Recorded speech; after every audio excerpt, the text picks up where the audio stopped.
Settima ed ultima corsa, il premio Argologica Software e Servizi. Sono cavalli di 3 anni, non vincitori di 9.000 euro in carriera. Tanto vediamo i soliti problemi per Botafumeiro. Comunque la partenza è valida.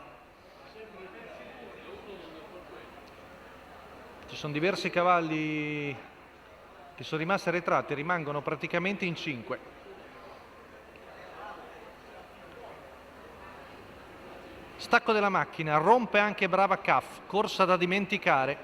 In testa Birko Alter, su Blu di Prussia, poi Besser Witzer davanti a Beatrice Cris che rientra con l'aiuto della curva.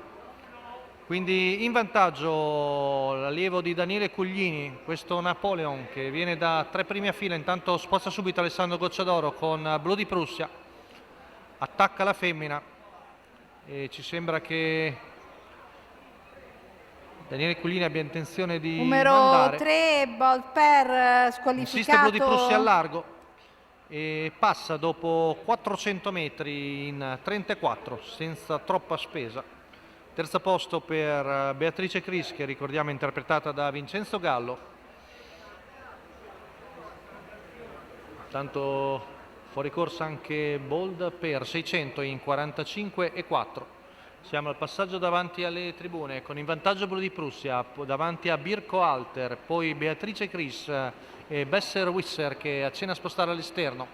Primo giro in 59,3 con sempre in vantaggio la figlia di Lovio e Prussia, con in schiena il numero 4 di Birko Alter. Poi vediamo sempre Beatrice Cris in terza posizione, il chilometro che va via in 1,14.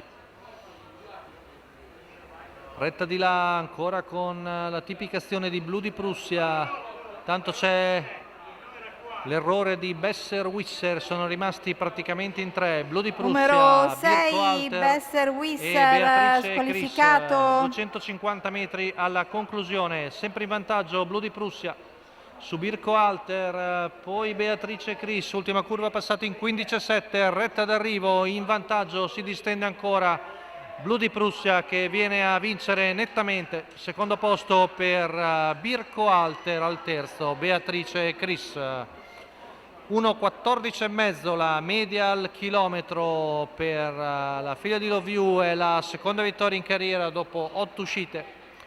La portacolori della scuderia Werner, il doppio di Alessandro Gocciadoro immediato. Dopo il successo con Voyager Griff viene a vincere con Blu di Prussia. La quota in chiusura da favorita di 2,08. È tutto per la serata di corse questa sera all'ippodromo del Savio. L'appuntamento è per domani sera.